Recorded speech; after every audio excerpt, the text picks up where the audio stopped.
Hello everybody, welcome to the another live session. Last Friday live, as I call it. I like things to rhyme together, and that's why I called it Last Friday live. How are you, David? How are you, Wendy? Is it okay if I finish my have a bit of tea before everybody arrives?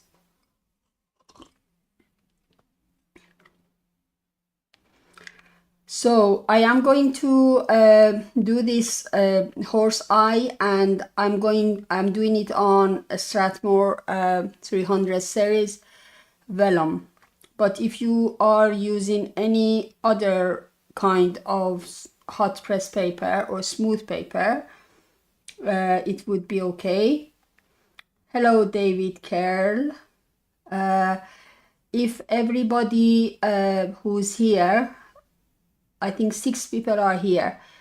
I'll start in about, I usually wait for a couple of minutes in case some people really wanted to join and they are a couple of minutes late, and it gives me a chance to have another sip of my tea.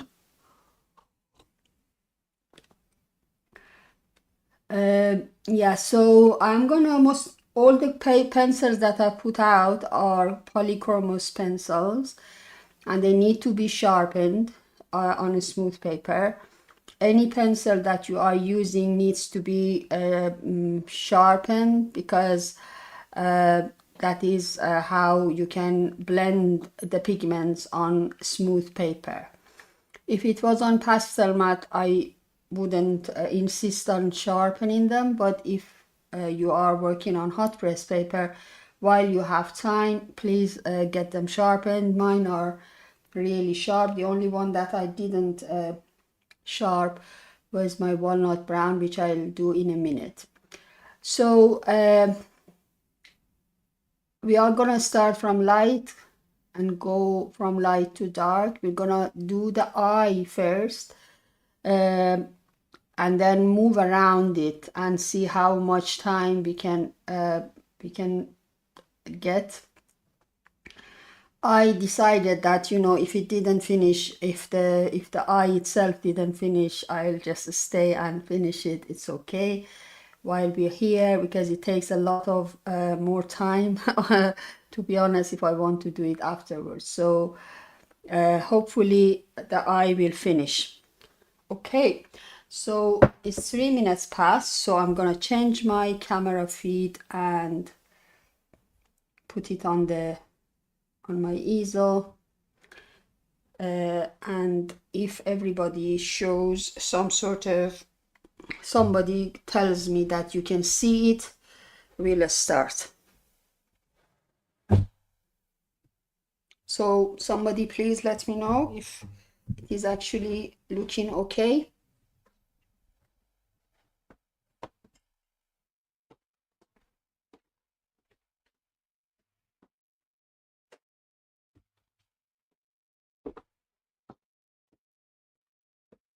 Okay, so yep, okay, thank you, David.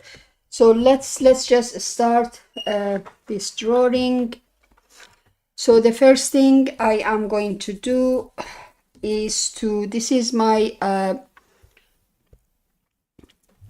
this is kneadable eraser. As you know, I have blown this up and zoomed in so you can see, because the eye area is actually small, so I didn't want it to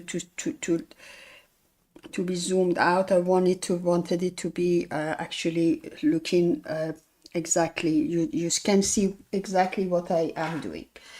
So as I said, we have to do a light to dark on a smooth paper, and I'm going to start with this eye area. So the first thing I would like to do is to erase the lines that around the areas that are light. For example, this part it is actually a highlighty part, so I don't want it to have a dark edge. So I'm gonna just dab it out so I can still see it, but the rest of this is okay because every line is adjacent to a dark area. So I just took out that part. The rest of it has got some sort of dark line around it, so we don't have to take out the light. So the first thing, I'm going to use white. So starting with white, I'm going in and put a layer of white. You can't see it, but I assure you I am gently putting some white down in this area that is highlighted. This is a catch light or a reflection, looks like a mirror. So I just put a light white color down, and Polychromos white has this characteristic that it does block every color that goes on the top of that.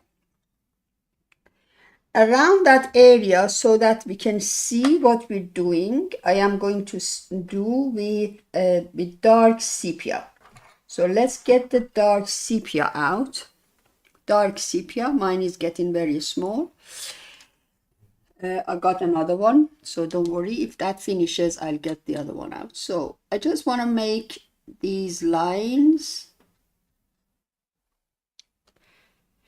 The front line there is not a dark line, so I'm not gonna make that with the dark sepia.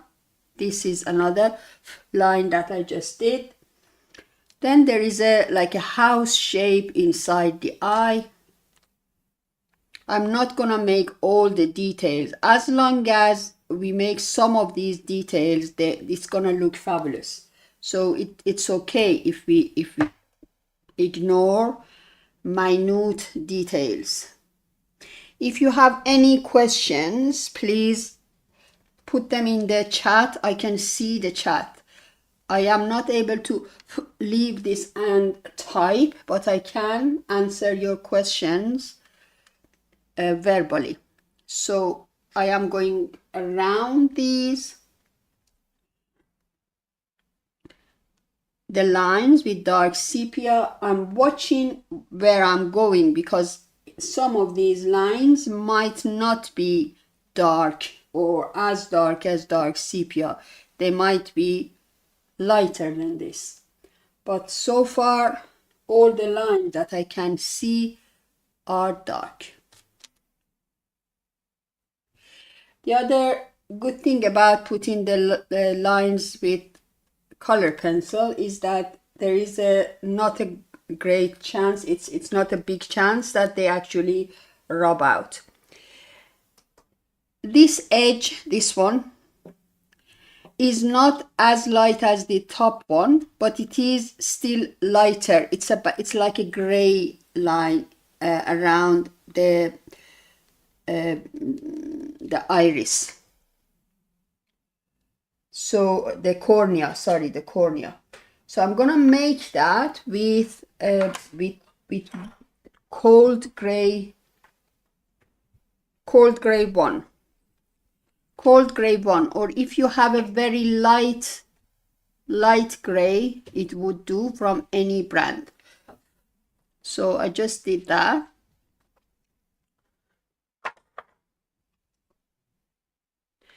We're gonna deal with this part later on. So let's just finish this. This is still dark sepia. Let's finish this part. Okay. So now I'm gonna start coloring. I'm going to let go of this front line on the cornea, which I made with light gray. I'm gonna mist that with my dark color, about 1 millimeter in front. Gonna be lighter.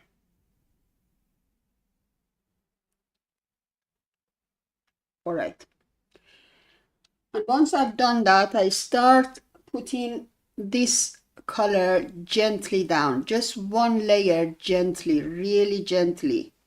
This is a light pressure, not a high pressure, okay? Really, really light.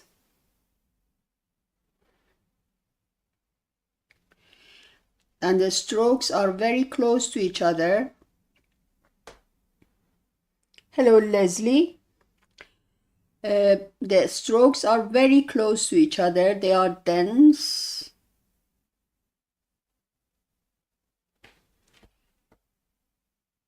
And light. Okay, so if you look at the reference, this part is very dark. This part is second dark, like here.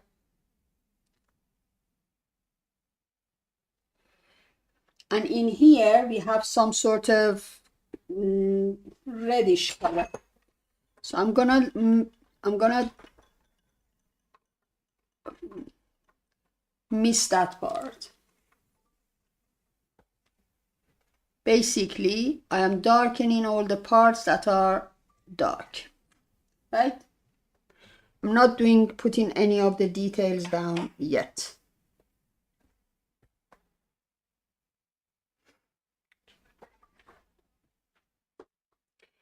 Okay, so let's move on to the red part. So for the red part, I'm gonna use burnt sienna. I talk really slowly on purpose, because if I talk too fast, I will draw too fast and you will not be able to catch up. In my idea, if I don't finish this, it's better than talking too fast. Right, so now I'm gonna use Noga and go over this red part just slightly to make it slightly darker. And then with the same pencil, I'm gonna color this little rectangle that is protruding inside that light area. It's a building, perhaps. It looks like a building. Okay.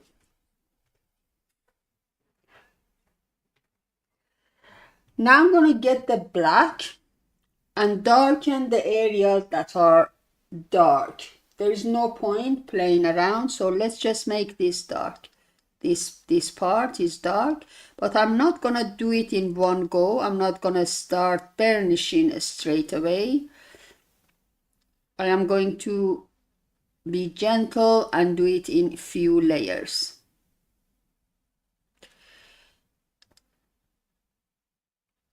I'm gonna go really, really gently with round strokes that are close to each other. Dense, round strokes.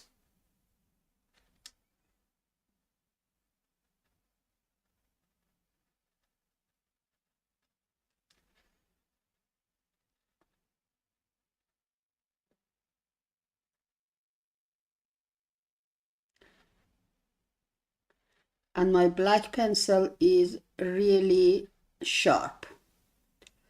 So on smooth paper, you need two things: sharp pencils and gentle strokes. Otherwise, you're gonna end up with hatches and separated, unfinished lines that you cannot fill up with color. If you build it up gently, it would be a lot better.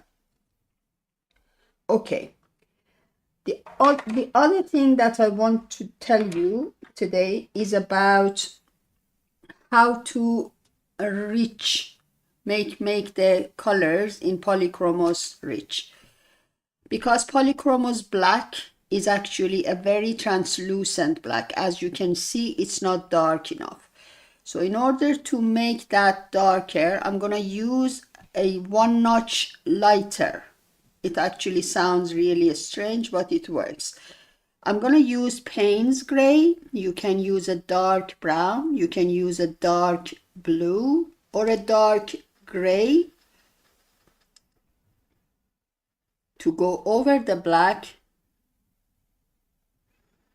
and that fills all the white specks that are showing off.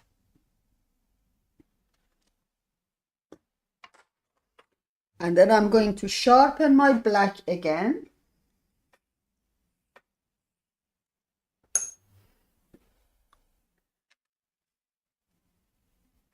And go another layer.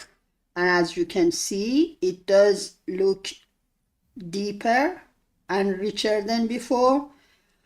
And the reason is that Polychromos black is translucent and it shows the paper underneath.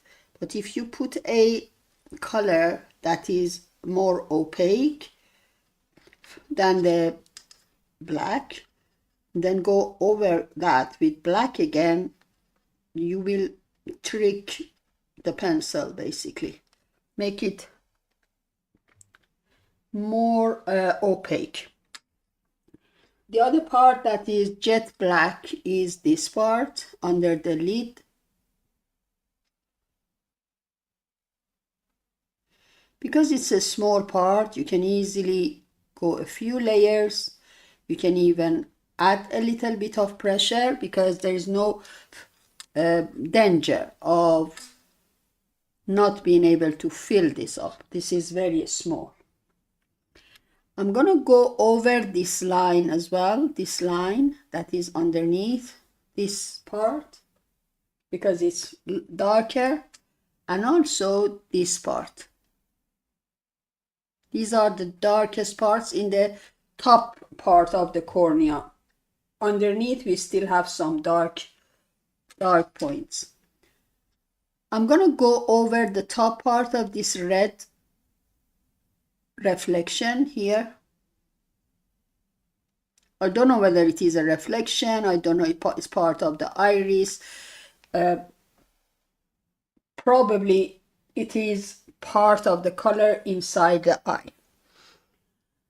Right, so let's get a gray, go over this part with the same principle. When you go over a darker pencil with a slightly lighter, this is warm gray 4, slightly lighter shade, it will fill up all the gaps. Right. And then I'm gonna get my dark sepia again and go over this area again. I need to sharpen this.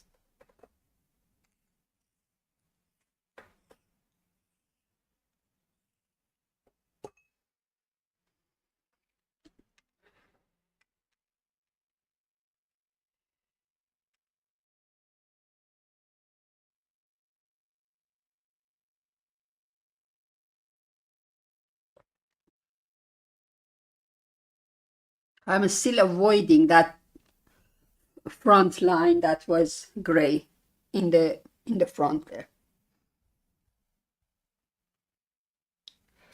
Okay, so now let's get the warm gray 2 and extend this line down here,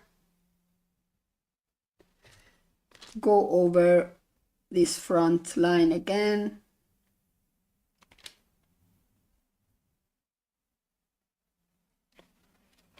and even extend it to the front of this white area. Now I'm going to build up, add some shades to the white area, and that's not much we need to do. I'm gonna use a light phthalo blue, and if you look at the reference, it's just some sky reflection on the top here, and because we've already put down white, it's not gonna become a dark blue. It's gonna be very, very light. And I'm not putting it there down evenly. It's different in different parts. I'm just putting some blobs of blue down like that. Then I can add the eyelashes. And for the eyelashes, I'm gonna use dark sepia. I'm not gonna use black because the reflection of the eyelashes are not too dark. We can add a couple of dark ones in the middle. So dark sepia, and I'm talking about the reflection of the eyelashes in there, in here. So let's just do that.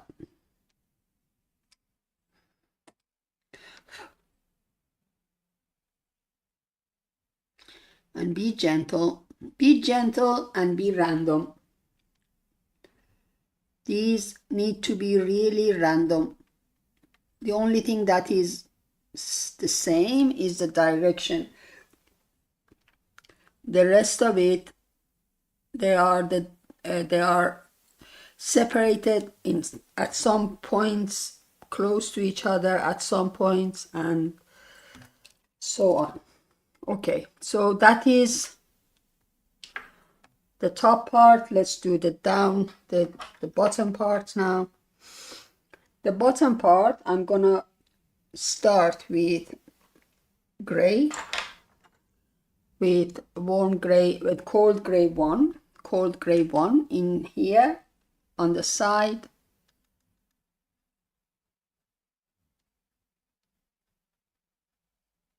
So on this line, I put a few layers, and then as I go towards the center, I reduce my pressure and let go of my hatches. So the hatches will be loosened here in the center. And that is because the light shade is getting less and less as we go in the middle. Then I'm going to get my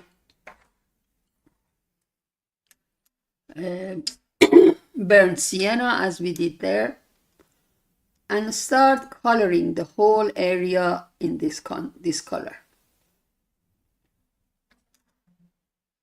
Really gentle, the same as we did the first layer over there. Eyes of the animals are really, really important, and they are the most important or eye-catching parts in your drawing. If you get them right, you don't have to do everything else as detailed, but the eye, especially when it is a big eye like this, it makes a lot of difference if you get details down. As you can see down here, we have a darker color. So, I mean, for this first layer, it doesn't really matter because I am being so gentle that I can blend the edge afterwards. But in the top layers, we need to reduce our pressure here in order to blend it with the darker colors on the corner. Okay, so that was first layer. And here at the edge of the light color, looking at the reference, there is this sort of shape here. I'm going over the light with very, very gentle pressure. It's just almost not touching the paper. Okay. Then I'm gonna get my black. My throat is not well. I mean, it hasn't been well for a while, but so with the black, I'm going around this, watching where I'm going, because it actually finishes this dark line there. After that is highlight, and it comes down here. Okay, that's one edge. The other edge goes upward.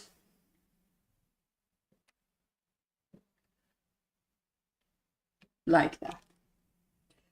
So I'm going to start from this corner with gentle pressure coming in towards the, going to just leave a little gap here. There is a slight lighter area here. Just a line. I don't know whether you can see it or not. It's less than a mil line here. That is a slightly lighter. So I'm going to just put down this black.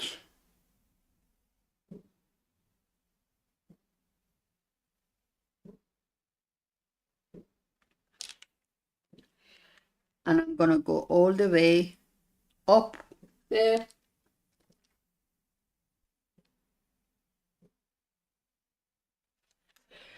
Okay, so we have them side by side. Now we need to blend these two areas together. So I am pushing this in a round manner, sort of curved, shaped stroke, going up and then going back on the black part, adding another layer. So each layer we make this darker, and we're going to do that trick in this corner as well. But let's make the transition first, like that. And then getting back the burnt sienna and doing the opposite, going in the black. So we're blending the two colors, the edge, make the edge disappear.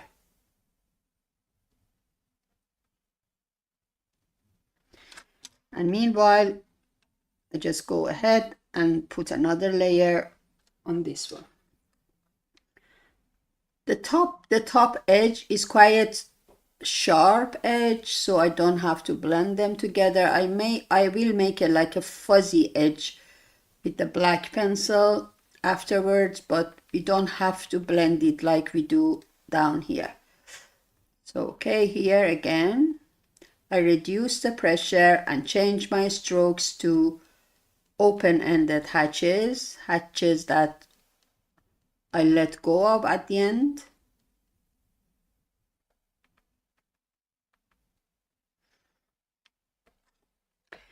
Okay, let's get the Payne's gray or a dark gray or a dark blue, and I'm going over this a part of the dark area here and reduce my pressure as I go inside the eye, like that. And then I get my black again and go over this part again to deepen the black. Okay. And then again, let go of my strokes and reduce the pressure and change the strokes into curved ones according to the curvature of the cornea. All right, now we need to darken that red part. So I'm gonna start using the walnut brown.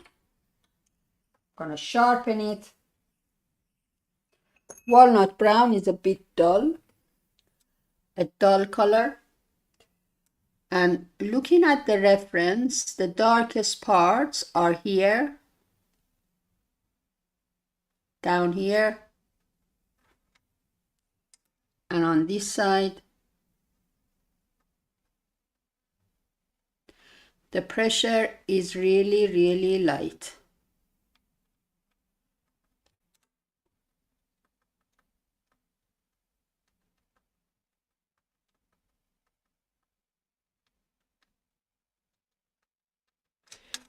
Okay, let's see. There's a line coming down from here. Just made that. Which finishes here, and then I go over it to make it fuzzy and less prominent.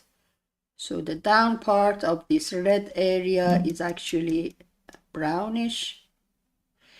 And now I am starting to increase my pressure a little bit, not a lot, because it's almost done. Then I'm getting dark sepia.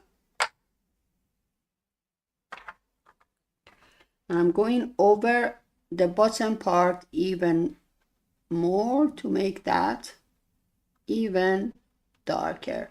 So now we have a nice transition between the colors. So we started with the light, blended it with the dark, and then built up the transition. I'd like to darken this edge as well a little bit more. I just looked at the reference, so it is a bit darker here. This is dark sepia. Okay, now getting the black, I'm gonna do what I said I would do, and I think a little bit of the pupil is showing off here, so I'm gonna put that down really gently, and then I'm gonna go over this line between the black and the red, really gently go over it to make it a bit diffused, reduce the sharpness of that everywhere.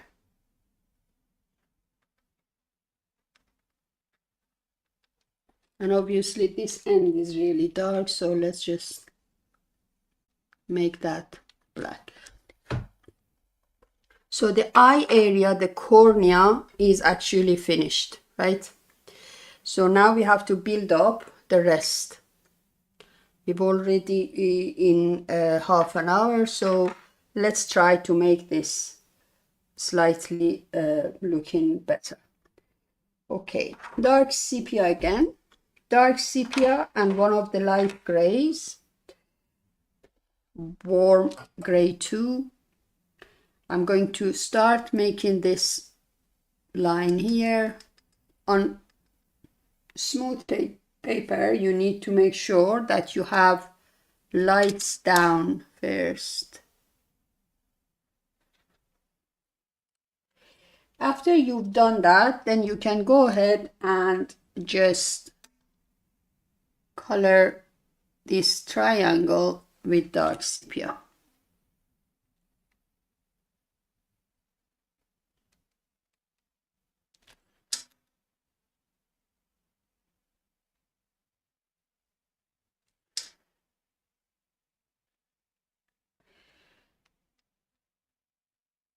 Once we put down the dark sepia, we can get the black and adjust some parts that are darker. So then the other part, the top part of this lid,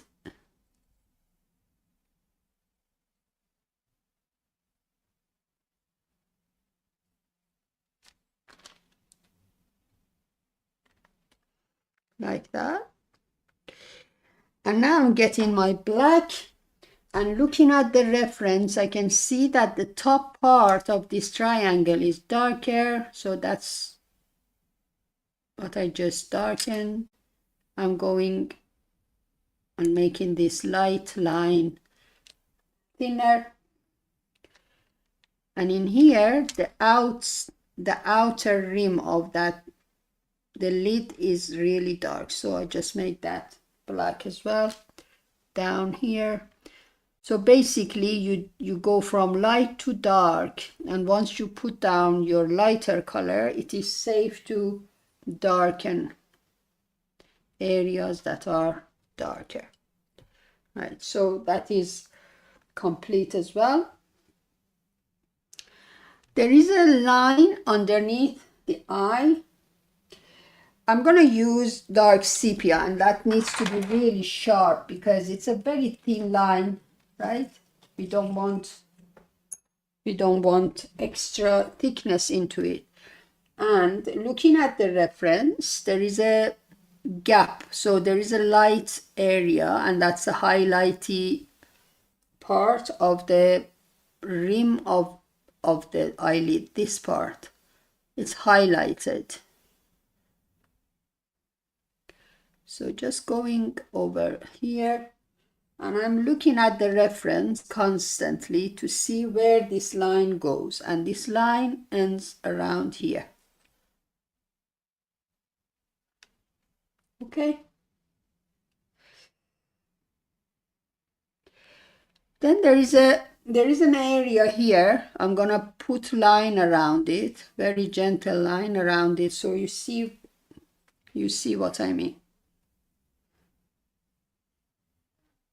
Here, this one.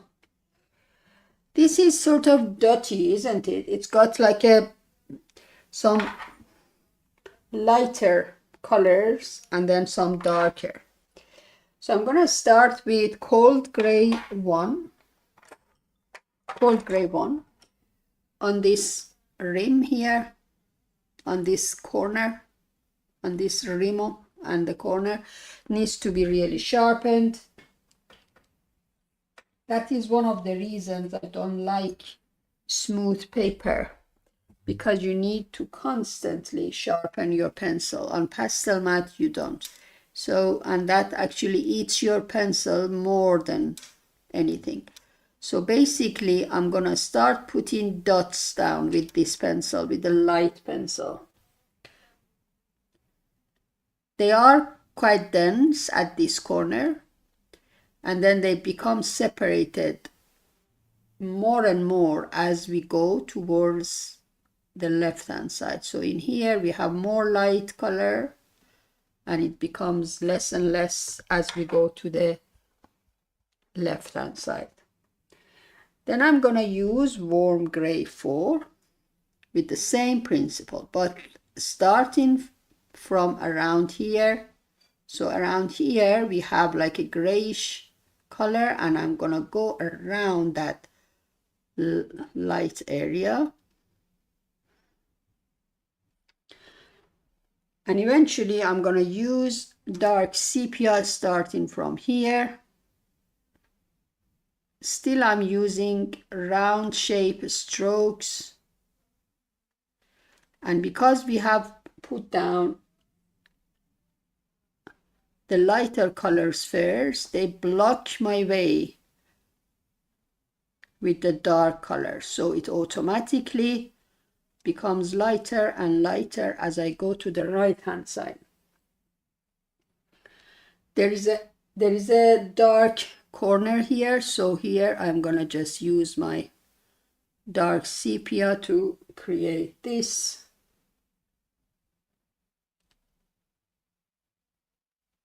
Okay, right. So now I'm ready to work on here on this highlighted edge, which is really not much to do. I'm gonna leave that white, so sort of making the edge a bit untidy because that's how it is. And then I'm gonna get my blue, which was the light phthalo blue. Let's put a white layer first. This is white. Just gonna put a white layer first on the top here. Then using the blue to go on the top. The reason I put the white down is because this blue is the only blue I put on the palette, and it's slightly dark for this, so but putting white down, we ensure that it's not going to be too dark. Okay, so that's done now. I'm gonna work on this area. With that also, with the principle of going light to dark, I'm going to start with the lightest color, which is like a mid-tone gray. I'm going to use cold gray 2, using like a curved shape hatches coming down. It's exactly like I am actually drawing on this lid, feeling the curvature under my pencil. So I'm gonna almost fill up this area, because then we can bring in the darker color. Then Payne's gray from the other side, and my Payne's gray is really blunt. I apologize about the noise, but it just saves time using the electrical. Okay, so coming from the other side, this is the edge of this area, right? So let's just put a line here so we know where we're going. And then starting from this side, coming towards the lighter gray. Payne's gray is sort of a cold gray, but it's also got slightly more blue in it than cool gray. It's very similar to cold gray 6. Something between cold gray 6 and cold gray 5 it is. It's brilliant for this sort of color. Right. So this area is almost dark. I'm just looking back and forth at the reference to make sure I'm not doing it wrong.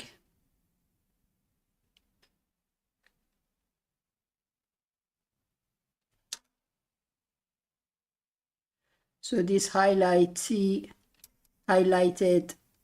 edge goes all the way around there. Okay. Now it's time to blend. So starting from here, I'm just gonna pull this color out, stopping about 1 millimeter to this edge.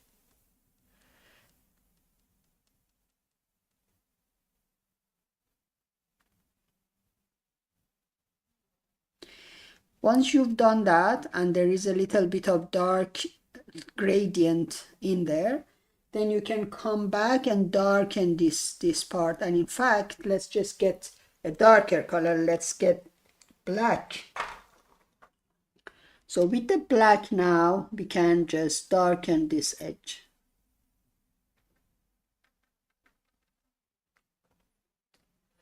And also I just noticed that this part now looks a bit too light. It happens all the time. Once you have darkened an adjacent area, the next part looks too light by contrast. So once you have created the contrast, you can judge better. But because it is smooth paper, we always take caution and don't go too dark before we're sure that the color is, we are actually not too dark.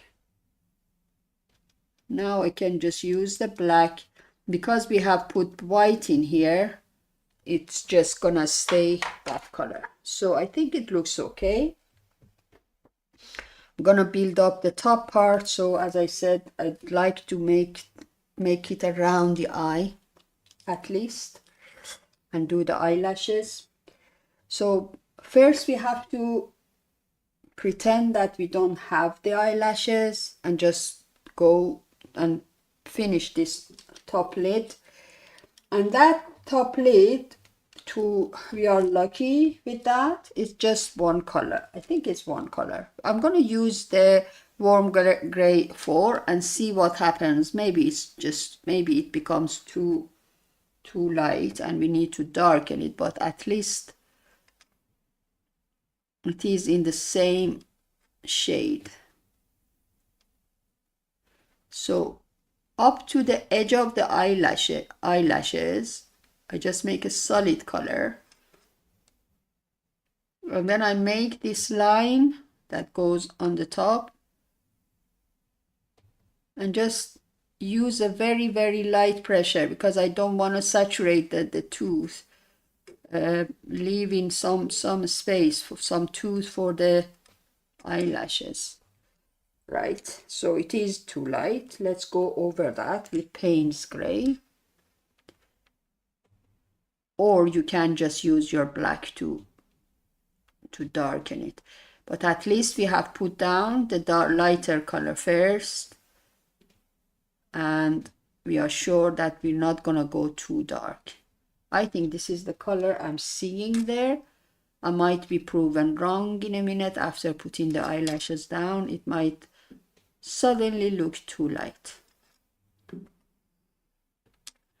Okay, so I'm just gonna go and glaze over the top parts as well. I'm still leaving some of the tooth for the eyelashes to be added. Okay, now the top part of the lid, the top lid, for which that was why I put the warm gray 4 in the palette. So let's just go and color this, and my gray is too blonde.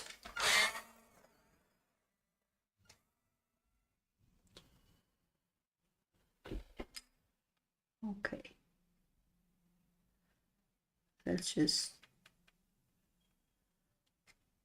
I'm just using round, gentle, dense strokes again to here. When I get to the eyelashes, I just change my hatches into ones that are gonna become eyelashes anyway, sort of to the direction of the eyelashes. Because the eyelashes, if you look at them, they are different colors. They're not only one color. Okay, so that's that. Let's just carry on. We need to put some lines in between the two lids, but those are darker, so we're safe to put this down.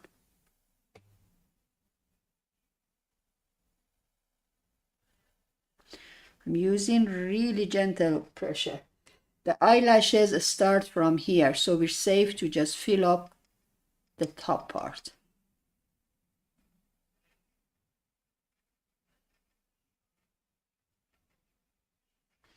Also, there are some red colors on the top eyelid, so we're gonna add that as well. All right. At the moment, it looks a bit odd. So now I'm gonna use my Payne's gray, looking at the reference, and start darkening where it's darker, which are essentially around this wrinkle, this groove here. So from here, I'm pulling out the color looking at the reference, making sure that I'm not going too far. I think it's about 2 millimeter in on the top of the eyelid. The top part is the lightest part because obviously that's where the light is caught. Okay, I think this shape needs fixing, needs to be like that. And then getting dark sepia, so I'm darkening it gradually. So dark sepia goes next to this corner.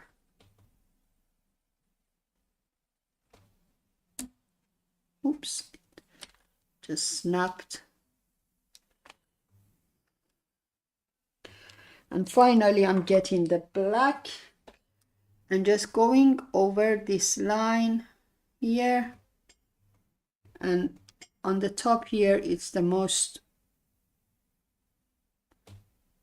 shadowy part. So I mean there is highlight on the top, but between the two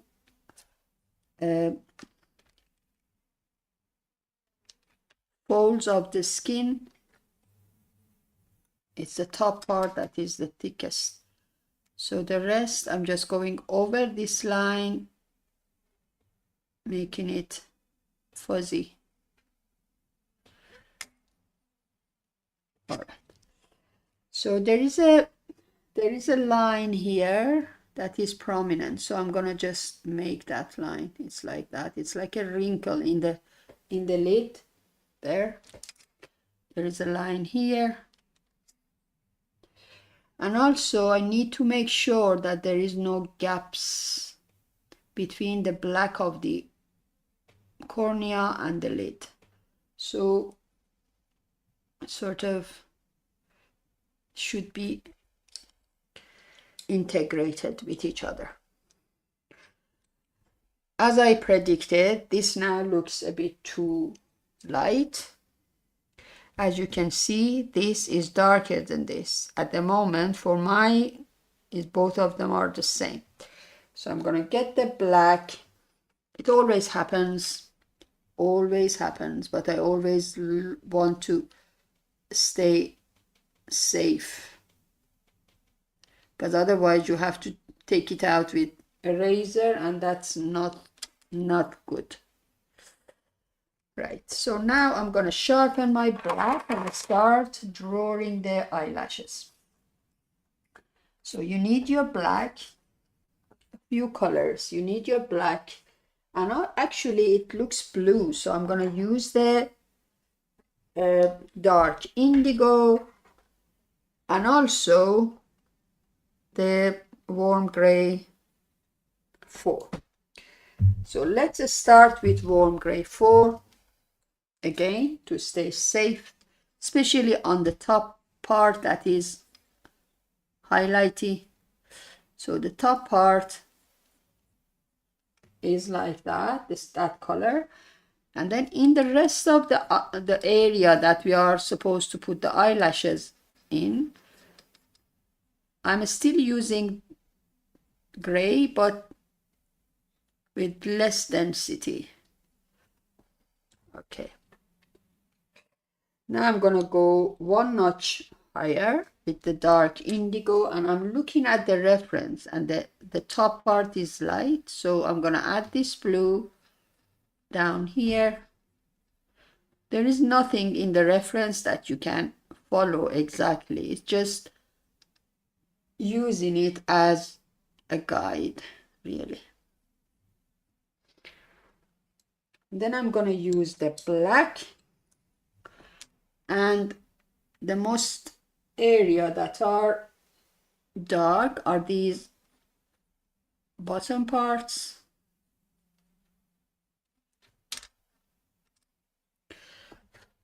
Okay. After that, with the black, just doing some scattered ones from here, and the direction of the eyelashes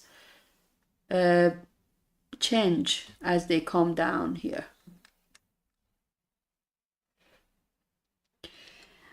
As they arrive to this point, they actually change color, they become lighter. So I'm going to use the warm gray 4, although it's not going to show much.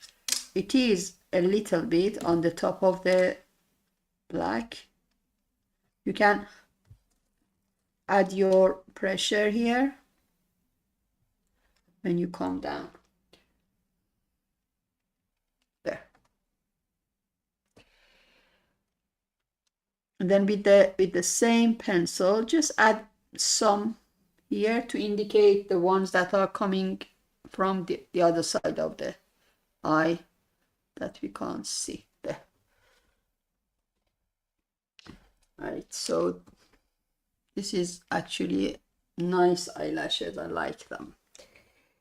Now I'm gonna get sanguine.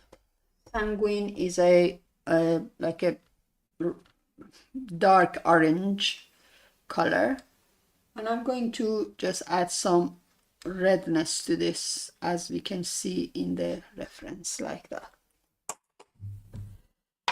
All right, so we have been here for about 1 hour. I'm gonna try to finish this before we go, and then you can do the rest yourself. Okay, with this part, I'm going to start with cold gray 3, and just cold gray 2, sorry, we don't have cold gray 3 in the palette. So cold gray 2. We might have to darken it, but as I said, we just add the first layer is always the lightest.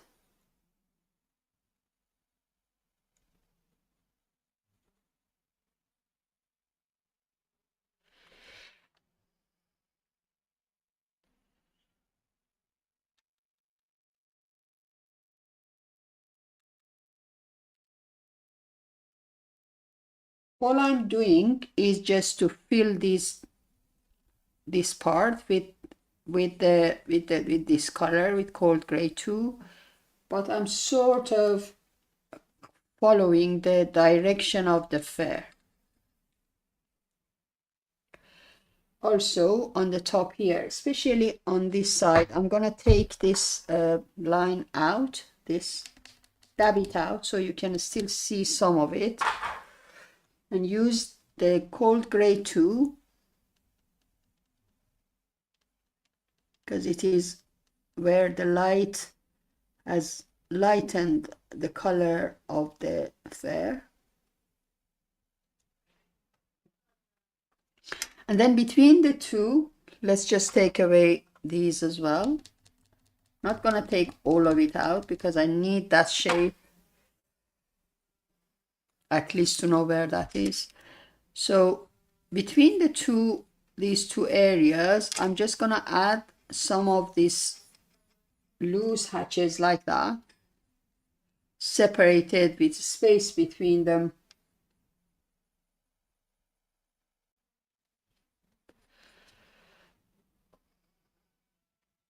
But on this side, it is mostly light, and it comes all the way down to the side of the lid here. In fact, this dark edge needs to be extended to this part.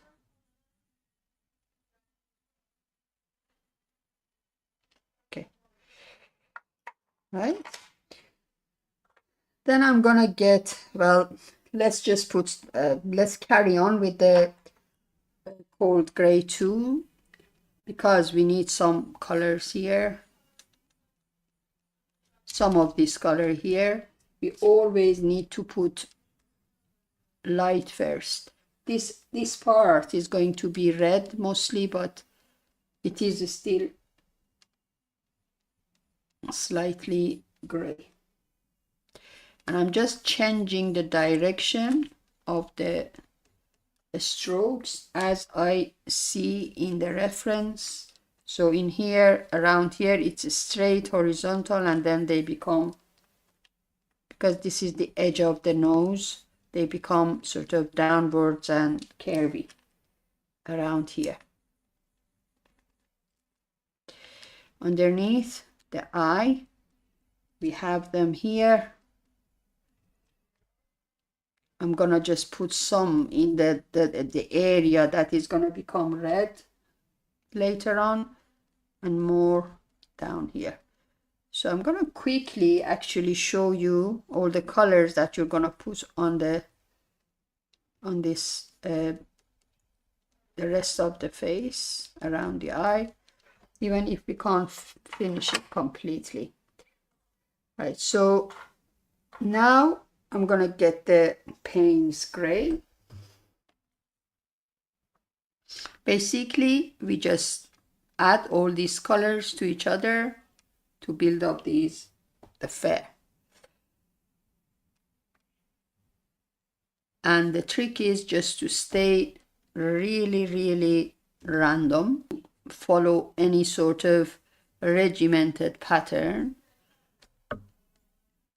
when you start a color, because the colors are mixed really randomly on this horse. The only area that is really light is here, and there is the red part on the top. So the edges need to be overlapping. The edges need to be really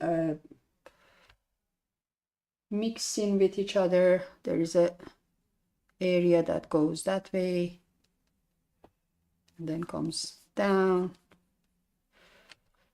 Okay.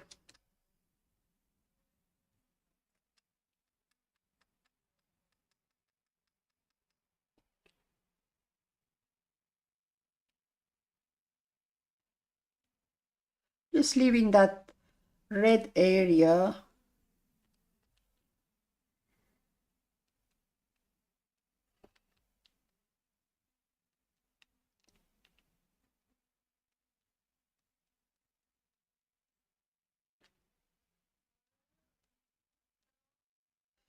While I have this in my hand, I just fill this up with a little bit of dark. We need to blacken it in a minute, but at least we know where we are. There is like an edge here.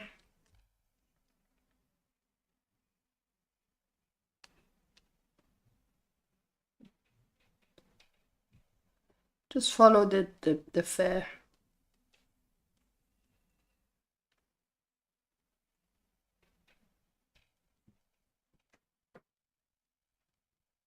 Okay.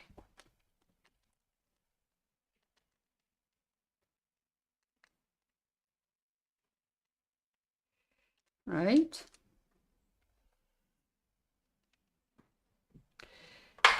And now I'm getting the sanguine and try to make this shape.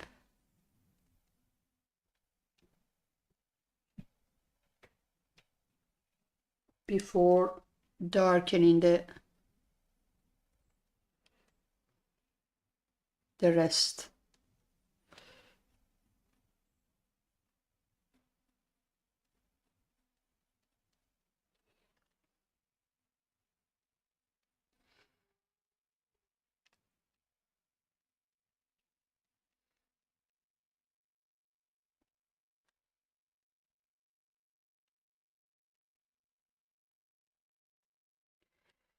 And here. Don't worry too much about overlapping the other colors, because actually you should do that. These strokes needs to be close to each other, but still a little bit of space between them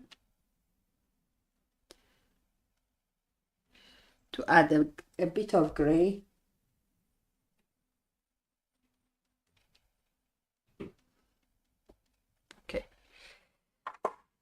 Let's nearly finish it. Right, I'm gonna get the dark indigo, add this color.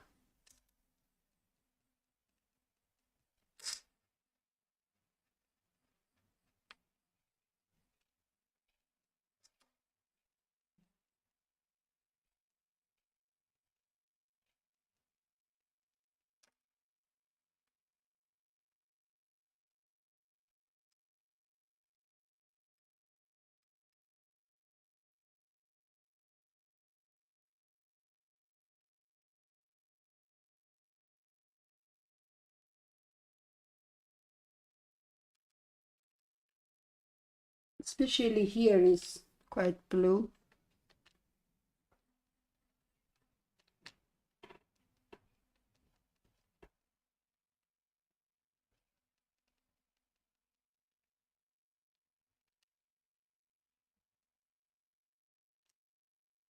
Okay.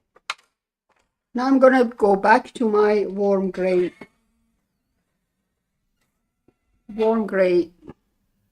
4,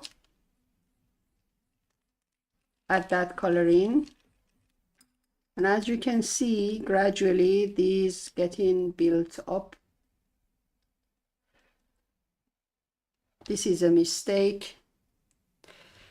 I can take that out with a little bit of Tombow. There you go. So with warm gray 5, I almost fill all the gaps.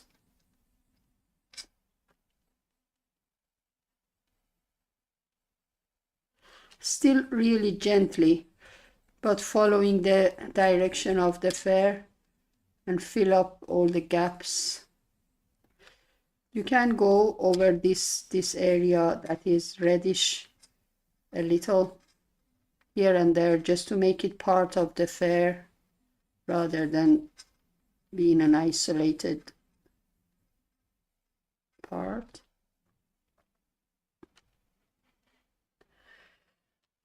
And this part needs to get darker, so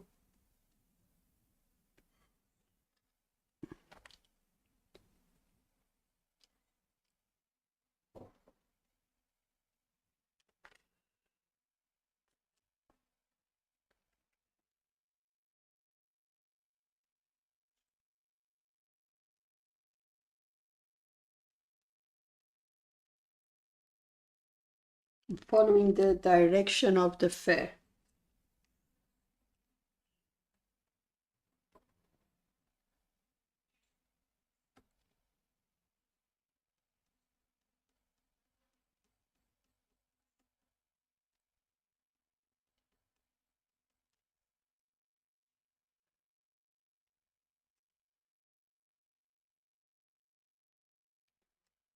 As I said, just go between those red lines to make them part of the fair.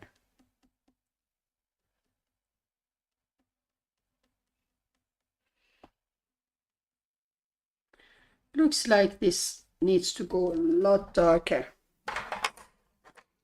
Right, so let's get the dark sepia.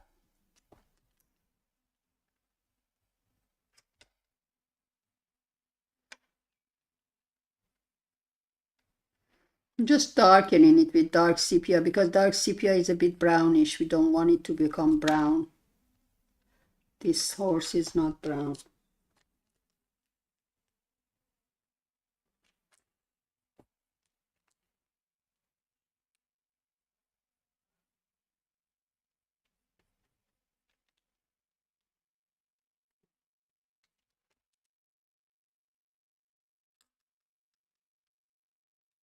I wasn't sure that it would need black, but I think it does need black. So, you know, I have to let go of doing this at some point tonight, but if it was my own project, I would go a few layers more, because, you know, it needs to be soft and smooth. So cold gray 2 again to soften all these. And you can safely now go over the red because this color is light. And the pressure now I'm using is medium pressure because I'm basically softening things now rather than coloring with this color. I'm softening all the strokes that are dotty and grainy. So when you go over them with medium pressure, they soften up.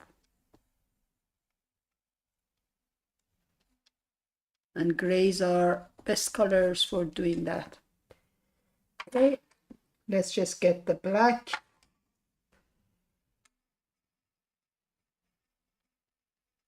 Glaze over everything. Apart from the red part, I don't want to go over the red because if you go over the red with black, it becomes purple.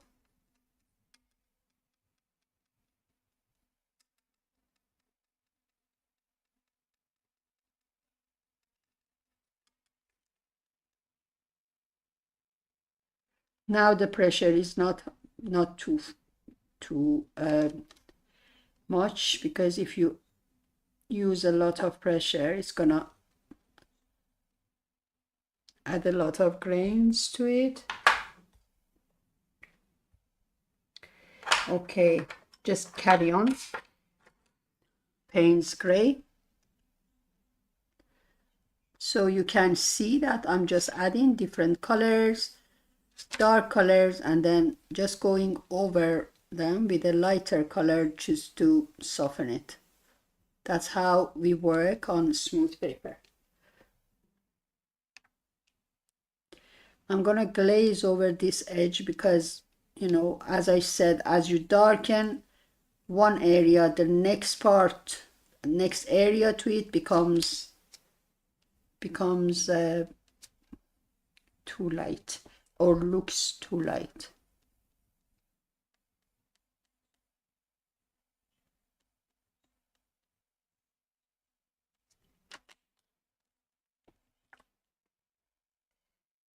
All right, and here too a little.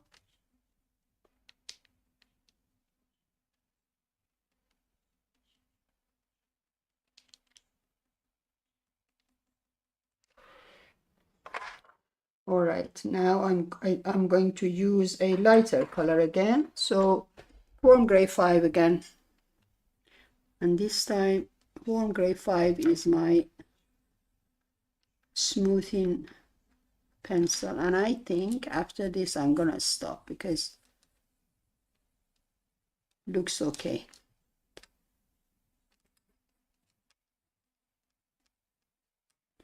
It is actually looking really smooth now.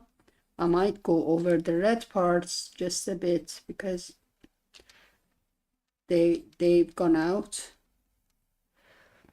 So let's just get the sanguine.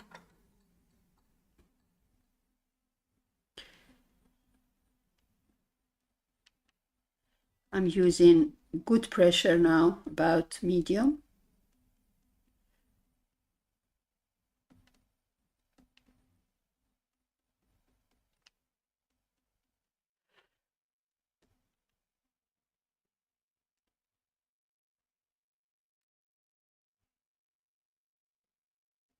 There we go. So I think we can sign this off. I'm gonna just take away all these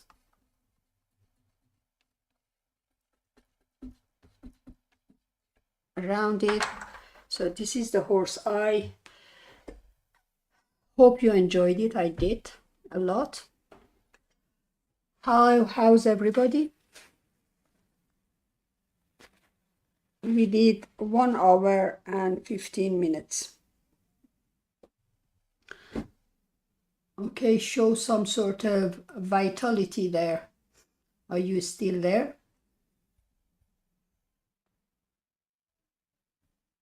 Yeah, 9 people are here and somebody loved it. I don't know who that was, but somebody loved it. You're welcome, David Pease. There are 2 Davids here. And hope you enjoyed it. I can see on the screen that all these dots are coming out. Does anyone have any questions while this picture is up? You're welcome, Leslie. You are welcome, Mary. Why couldn't you keep up, Mary? Was I too quick, do you think? Because some people have said to me that I'm too slow, so I don't know who to listen to. You are welcome, David. I try to keep a moderate speed. If I'm too quick, some people cannot keep up, and if I'm too slow, then some people Oh, okay, Mary, you haven't used a colored pencil before, so you need to take your time. But you are welcome, David. But Mary, this video is gonna be up available on Facebook and on, because you are on YouTube. On YouTube, it's just gonna stay. Thank you, Hilda. Hilda is one of my members, and she's saying that I'm never too slow. So if you could not keep up with me and I was a bit too quick, please just watch it again on YouTube.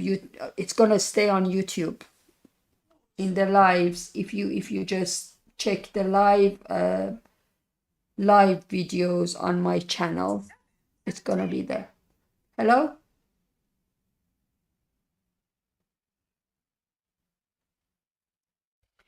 I am going to change the video, so the video feed, so I can see you. Right. Okay, so I'm going to say goodbye to you, and I will see you in a month, when in December, just before, in November, before the end of the month, we'll have another live session on the last Friday of November. So until then, I hope you have a good time, and if you want, you can send me your suggestions. If you like, if you have anything you want me to do, please let me know. Thank you very much for coming in, and see you around. Please share your artworks. Thank you. Bye.